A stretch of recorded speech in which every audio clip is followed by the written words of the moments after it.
धर्मांधता और नफरत समाज को किस तरह से राजनीतिक ज़ॉम्बी में चलती फिरती लाश में तब्दील कर रहा है ना, ये दो मिसालें उसका प्रमाण है। पहली मिसाल, खबर यह आती है दोस्तों कि अलीगढ़ में एक शिव मंदिर में कुछ लोग आई लव मोहम्मद लिखते हैं। करणी सेना के दबाव में कुछ मुसलमानों पर केस दर्ज होता है। पुलिस जब उस मामले की जांच करती है तो पता चलता है कि आई लव मोहम्मद लिखने वाले मुसलमान नहीं थे, हिंदू थे। और दूसरी खबर, भारतीय जनता पार्टी के पूर्व विधायक राघवेंद्र प्रताप सिंह कह रहे हैं कि तुम 10 मुसलमान लड़कियों को फंसाओ, मैं आपको नौकरी दूंगा। सरल शब्दों में, भाजपा नौकरी दे सकती है मगर उसके लिए आपको ये तमाम हरकतें करनी पड़ेंगी। यानी कि आप मानसिक तौर पर इस कदर बर्बाद हो जाएं, आपके नसों में इस कदर नफरत भर जाए, तब जाकर आपको ये नौकरी देंगे। तो मैं आपसे पूछना चाहता हूं, जब आप यहां से पैदल हो जाएंगे तो क्या आप खाक नौकरी करेंगे? दोनों खबरों की चर्चा करूंगा, साथ ही नफरत पैदा करके अपने पालतू गोदी मीडिया के जरिए नफरत पैदा करके समाज में खाई पैदा की जा रही है, हिंदू और मुसलमानों में खाई पैदा की जा रही है और समाज को बर्बाद किया जा रहा है। शुरुआत में अलीगढ़ की खबर के साथ करना चाहता हूं। सबसे पहले सुनिए ब्रेकिंग न्यूज अंबानी के न्यूज चैनल में। वो अंबानी का न्यूज चैनल जिसके प्राइम टाइम में रोज हिंदू मुस्लिम जहर होता है, जिसके एंकर्स के खिलाफ दंगा भड़काने को लेकर केस है। कितनी बड़ी विडंबना है दोस्तों, मुकेश अंबानी जिन्हें देश की जनता ने इतना प्यार दिया, उनका न्यूज चैनल रोज हिंदू मुस्लिम करता है। एनबीडीएसए इनके खिलाफ सख्त आदेश जारी करता है, इनके कार्यक्रम हटवाता है, मगर यह है कुत्ते की दुम। 12 महीने पोल में रखो, नली में रखो, ये सीधे नहीं होने वाले। मगर सबसे पहले ब्रेकिंग न्यूज, न्यूज 18 की अगली खबर उत्तर प्रदेश के अलीगढ़ से है, जहां कुछ दिन पहले मंदिरों में आई लव मोहम्मद लिखने पर जबरदस्त बवाल हुआ था। इस पूरे मामले में अब बड़ा खुलासा हो गया है। मंदिर में आई लव मोहम्मद लिखने वाले थे हिंदू युवक ही। हिंदू युवकों पर मुस्लिम लोगों को फंसाने की साजिश रचने का बहुत बड़ा आरोप लग गया है। पुलिस ने 4 हिंदू युवकों को गिरफ्तार कर लिया है। यानी कि खुद ने हिंदू युवकों ने माहौल खराब करने की यहां पर कोशिश की। देखिए मंदिर पर किस तरह से आई लव मोहम्मद लिखा गया था। उसके बाद कई सारे आरोप लग रहे थे, जांच पड़ताल आगे बढ़ रही थी। अब इसी मामले में एक बड़ा खुलासा हो गया है। तो न्यूज 18 आपको इतनी हैरत क्यों हो रही है? ये तो बीज आपने ही डाले हैं ना, फसल अब उग रही है। स्वाभाविक सी बात है, जब आपके एंकर्स 24 घंटे इस तरह का कचरा खबर चलाते हैं तो आप क्या उम्मीद कर रहे थे? यह अलीगढ़ की खबर क्या है दोस्तों, मैं आपको बतलाना चाहता हूं। पत्रकार सचिन गुप्ता ने पूरा टाइमलाइन पेश किया है। सबसे पहले वो क्या कहते हैं, इस पर गौर कीजिएगा। उत्तर प्रदेश अलीगढ़ जिले में शिव मंदिर की दीवारों पर अराजक तत्वों ने आई लव मोहम्मद लिखा है। हिंदू संगठनों ने विरोध किया, पुलिस जांच में जुटी और इसको लेकर एक वीडियो बनाया जाता है जिसमें दिखाया जाता है कि दीवारों पर लिखा हुआ आई लव मोहम्मद, मोहम्मद भी नहीं, जिसने भी लिखा है उन्हें मोहम्मद की स्पेलिंग नहीं आती थी। सुना जाए, यह वीडियो देखा जाए। ये शिव शंकर का मंदिर है गांव बुलागड़ी में। देखो इस मंदिर पे आई लव मोहम्मद लिख दिया है। इस पे ये सामने और साइड में आई लव मोहम्मद लिखा हुआ है और ये रात में लिख के गया है। और भी गांव के मंदिरों पर भी आई लव मोहम्मद लिखा हुआ है। ये देखो मंदिर है शिव शंकर का, इस पे आई लव मोहम्मद लिखा हुआ है। और जल्दी से जल्दी इसकी सख्त कार्रवाई हो। अच्छा, जैसे ही ये वीडियो सामने आता है, पुलिस जो है वो कई मुसलमानों के खिलाफ एफआईआर दर्ज कर देती है। वो कौन से मुसलमान थे? वो थे मौलवी मुस्तकिम, गुल मोहम्मद, सुलेमान, सोनू, अल्लाह बख्श, हसन, हामिद, यूसुफ। इन सब पर एफआईआर दर्ज कर दी जाती है। किसके दबाव में? करणी सेना के दबाव में।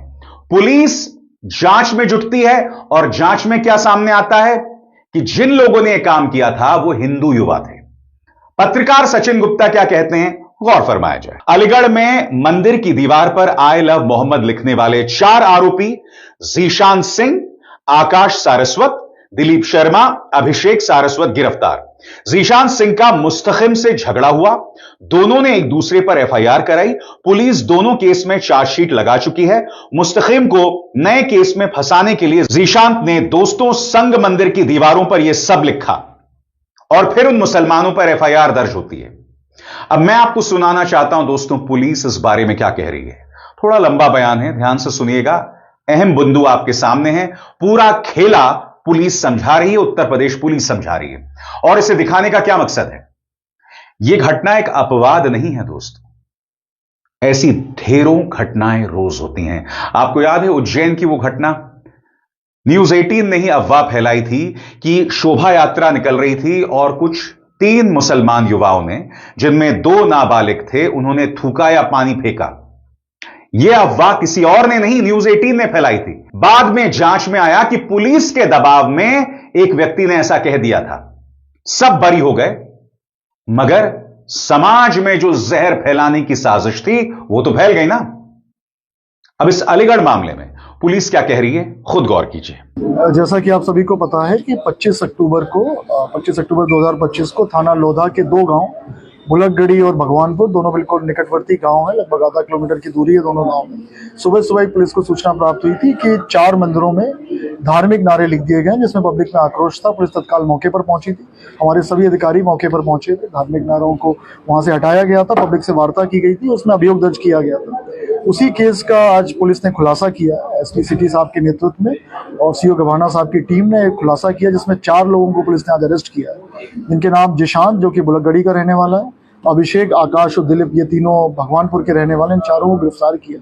इनसे पूछताछ की गई और हमारे पास कुछ और साक्ष्य भी थे, जिसमें कि हमारे पास सीसीटीवी फुटेज था, हमारे पास सीडीआर थी, हमारे पास जो नारे लिखे गए थे उनमें स्पेलिंग मिस्टेक्स थी, लगभग हर नारे में स्पेलिंग मिस्टेक थी। तो उन सभी तथ्यों को गांव वालों से वार्ता करके और पुराने केस रिकॉर्ड्स को देख के हम लोगों ने खुलासा किया है। तो इसमें 2 इम्पॉर्टेंट पॉइंट्स हैं। एक पॉइंट है कि जनवरी 2024 में गुल मोहम्मद के परिवार का झगड़ा हुआ था मुकेश के परिवार में, जिसमें पुलिस की ओर से मुकदमा दर्ज किया गया था, जिसमें करीब 15 लोगों के खिलाफ पुलिस ने चार्जशीट लगाई थी। और एक अभी सितंबर में, हालिया सितंबर में मुस्तकीम का झगड़ा जिशांत के साथ हुआ था, जिसमें दोनों को चोट आई थी, जिसमें मुकदमा पुलिस की तरफ से दर्ज किया, दोनों की तरफ से दर्ज किया गया था। पुलिस ने इन्वेस्टिगेशन की थी और दोनों के खिलाफ पुलिस ने चार्जशीट लगाई थी। तो बेसिकली इन चारों का उद्देश्य ये था, जिशांत का उद्देश्य ये था कि जो मुकदमा लिखा गया है मुस्तकीम के खिलाफ, उसमें फैसला हो जाए। और इसमें इनका साथ इन चारों के अलावा राहुल ने भी दिया था, क्योंकि राहुल का प्रॉपर्टी डिस्प्यूट, राहुल के फादर का प्रॉपर्टी डिस्प्यूट गुल मोहम्मद से चल रहा था, जो कि भगवानपुर में वो मकान स्थित है। और उसी मकान में मकान के पास ही ये मंदिर स्थित है, जिस मंदिर पे ये धार्मिक नारे लिखे गए। रोज इस समाज के युवा को ज़ॉम्बी बनाया जा रहा है, राजनीतिक ज़ॉम्बी, यानी चलती फिरती लाश। आपके अंदर इतनी नफरत भरी जा रही है क्योंकि देखिए दोस्तों, आपको नौकरी तो दे नहीं सकते हैं।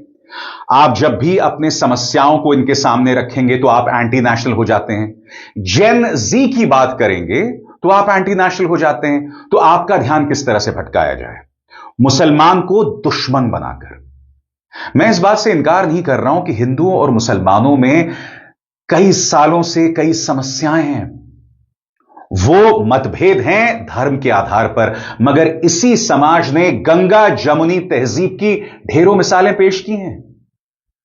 हकीकत यह है कि भारतीय जनता पार्टी के पास आपकी समस्याओं का समाधान नहीं है, तो वो लोग क्या करते हैं, आपको अनर्गल मुद्दों में भटका कर रखना चाहते हैं। और इसकी ताजा मिसाल है पूर्व विधायक राघवेंद्र प्रताप सिंह। उन्होंने क्या कहा कुछ देर बाद, मगर यह जो अलीगढ़ की घटना है इस पर कांग्रेस ने कड़ी प्रतिक्रिया दी है। कांग्रेस की नेता सुप्रिया सुनेत क्या कह रही हैं आपके स्क्रीन पर? वो कहती हैं, उत्तर प्रदेश के अलीगढ़ में कुछ दिनों पहले मंदिर पर आई लव मोहम्मद लिखा दिखा। यह काम असल में जीशान सिंह, आकाश सारस्वत, दिलीप शर्मा और अभिषेक सारस्वत ने किया था। मुसलमानों से इतनी नफरत की फंसाने के लिए मंदिर पर ही कांड कर डाला। यह ज़ॉम्बीज बनाना मुबारक हो मोदी जी और योगी जी। मोदी जी और योगी जी, यह ज़ॉम्बीज बनाना मुबारक हो। हर तरफ क्या हो रहा है दोस्तों? ये लोग धर्म के नाम पर अपने ही धर्म का अपमान करके मुसलमानों पर निशाना साध रहे हैं। मैं आज ये सवाल हिंदुओं से पूछना चाहता हूं, जो कि मेरी बिरादरी है। मुझे बताइए, जिन लोगों ने मंदिर पर आई लव मोहम्मद लिखा, इससे किसका सम्मान हुआ? बताइए। एक हिंदू होने के नाते यह चीज आपको कतई पसंद नहीं आएगी। बिल्कुल उसी अंदाज में अगर आप किसी मस्जिद पर रंग फेंकेंगे या उस पर भगवा झंडा फहरा देंगे, जाहिर सी बात है मुसलमान भी इससे खुश नहीं होगा और हिंदू भी इससे खुश नहीं होगा। मगर मैं आपसे पूछना चाहता हूं, जिन हिंदू युवाओं ने यहां पर आई लव मोहम्मद लिखा है, क्या इससे हिंदू धर्म का रुतबा बढ़ा? बताइए। ये लोग लिख रहे थे, एक बार नहीं, ऐसा नहीं कि एक बार गलती से लिख दिया, बार बार लिखा इन्होंने मंदिर में। और ऐसी ढेरों घटनाएं आई हैं। ढेरों घटनाएं आई हैं जिसका मैं जिक्र करूंगा। मैं फिर आपसे पूछना चाहता हूं, आपको यह बार बार बतलाया जाता है कि हिंदू खतरे में। अरे भाई, हिंदू खतरे में नहीं है, उसको बरगलाया जा रहा है मानसिक तौर पर, उसे एक राजनीतिक ज़ॉम्बी बनाया जा रहा है। आप मध्य पूर्व की जिस कट्टर सोच से नफरत करते हैं, आपको वही बनाया जा रहा है। You are turned gradually into something that you hate. आपको अंदाजा है, आपको बार बार जिक्र किया जाता है कि पाकिस्तान एक इस्लामी राष्ट्र है। 70 के दशक में पाकिस्तान में कट्टर इस्लाम जो है वो फैला था। अरे, जो काम जियाउल हक ने किया था वो काम इस देश में हो रहा है। यानी कि वहां पर लोगों को बरगलाने के लिए बार बार कहा जाता था इस्लाम खतरे में, अब यहां पर वही बात हिंदुओं से कही जा रही है। यानी कि जिस चीज से तुम सबसे ज्यादा नफरत करते हो वो तुम्हें बताया जा रहा है। अपनी बुद्धि का इस्तेमाल करो, मुद्दे पर आओ, समझो। जब तुम अपने मुद्दे के साथ सड़क पर उतरते हो तो तुम्हें देशद्रोही बताया जाता है। यह मत सोचो कि यह मामला सिर्फ शाहीन बाग या किसानों तक सीमित था। बीपीएससी को लेकर, नीट को लेकर उत्तर प्रदेश में जो छात्र सड़क पे उतर रहे हैं, पेपर लीक को लेकर, पहले सरकार उसे मानती नहीं है, फिर उसे देशद्रोही बता देती है।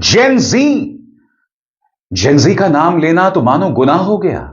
राहुल गांधी ने सिर्फ इतना कहा था कि जेनजी ही संविधान की रक्षा करेगा, तो यह कह दिया कि दरअसल राहुल गांधी अराजकता चाहते हैं सिर्फ इसलिए कि वो यह कह रहे हैं कि जेनजी संविधान की रक्षा करेगा।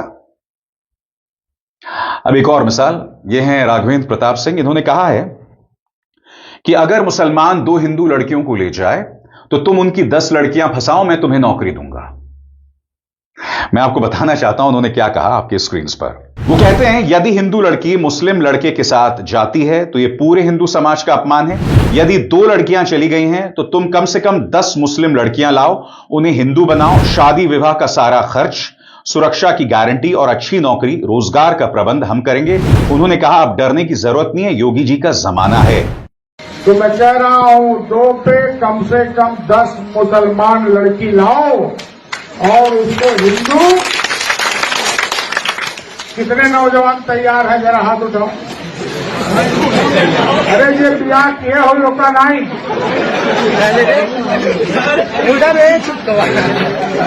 2 पे 10 से कम मंजूर नहीं है।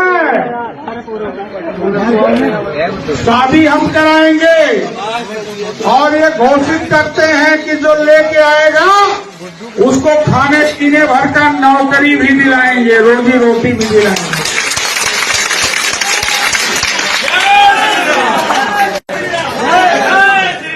सबसे पहली बात, अगर आप किसी से इश्क करते हैं, किसी से मोहब्बत करते हैं तो कोई गुनाह नहीं है।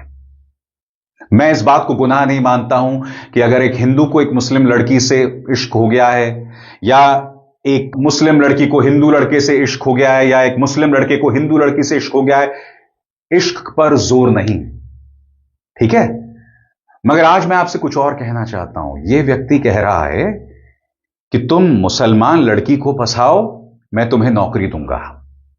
कौन सा सभ्य समाज इस बात की तस्दीक करेगा, इस बात को बढ़ावा देगा? क्या यह हमारे पारिवारिक मूल्यों का हिस्सा है कि हम लड़कियों को फंसाएं? मैं ये सवाल आपसे पूछ रहा हूं, क्या यह हमारे पारिवारिक मूल्यों का अपमान है या नहीं है? Isn't this insulting our family values? मैं आपसे क्यों कह रहा हूं कि आपको राजनीतिक ज़ॉम्बी बनाया जा रहा है? ये जो तमाम बयानात हैं क्या हैं, बताइए ना। और आज की तारीख में आपके अंदर इस कदर जहर भर दिया गया है कि आप इसके बहाव में भी आ जाते हैं। अफवाहें फैलाई जा रही हैं और आप उस पर विश्वास करते हैं। चलिए चंद मिसाल देता हूं मैं आपके सामने। यह वीडियो आपको याद होगा दोस्तों, इस वीडियो का हवाला देकर न्यूज़ 18 ने, जी हां, अंबानी का न्यूज़ चैनल, यह बताया था कि देखिए ये मुसलमान युवा जो हैं थूक रहे हैं, कोई प्रमाण नहीं, कोई सबूत नहीं, मगर एक खबर चला दी गई। उसके बाद इनको गिरफ्तार कर लिया जाता है।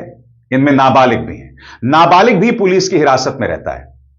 बाद में जिस व्यक्ति ने शिकायत की थी उसने कहा कि यह सब मैंने पुलिस के दबाव में आकर कहा, सब रिहा हो गए। यह वीडियो भी कोई प्रमाण पेश नहीं कर रहा था, कोई प्रमाण पेश नहीं कर रहा था। इस मंच पर मैंने आपको बताया था, याद है कि नहीं आपको? वो रिपोर्ट मैं आपको फिर से दिखाता हूं, और यह जहर फैलाने का काम न्यूज 18 ने किया था। देखा जाए। मगर आप कहेंगे क्यों रिहा किया जाता है? क्योंकि इस मामले में दो गवाह थे, सावन और अजय खत्री। क्या आप जानते हैं, सावन और अजय खत्री ने पुलिस के दावे को अदालत में पूरी तरह से झुटला दिया। यानी कि पुलिस ने जिस पन्ने पर उनसे हस्ताक्षर कराए थे, उससे उन्हें पूरी तरह से खारिज कर दिया। उन्होंने कहा कि हम नहीं जानते ऐसा कुछ हुआ, हमसे पुलिस ने एक पन्ने पर हस्ताक्षर कराए थे और हमसे कहा था आप घर चले जाइए। और बाद में पुलिस ने दावा किया कि अजय खत्री और सावन दरअसल वो दो गवाह थे, वो दो गवाह जिन्होंने 3 मुसलमानों को एक धार्मिक जुलूस पर थूकते हुए देखा था। अजय खत्री और सावन दोनों अपने बयानों से पलट गए। वो तो अब यह भी कह रहे हैं कि हमने ऐसा कोई बयान दिया ही नहीं था। अदालत ने अब उस तीसरे मुसलमान को भी रिहा कर दिया है। याद कीजिएगा दोस्तों, पिछले साल जब ये खबर आई थी तब किस तरह से न्यूज चैनल्स जो हैं इस पर बवाल काटे हुए थे। आपकी स्क्रीन पर इंडिया टुडे तो साफ तौर पर उन तीनों को गुनहगार मान रहा था। यह कह रहा था इन तीनों ने थूक दिया है। कथित तौर पर भी नहीं कहा, एलिजेडली भी नहीं कहा, सीधे कह दिया तीनों ने थूक दिया धार्मिक जुलूस पर। आपके स्क्रीन पर अंबानी के न्यूज चैनल का पत्रकार, जिस पर पुलिस केस दर्ज हैं सांप्रदायिक माहौल बिगाड़ने को लेकर, यह नहीं सुधरा है।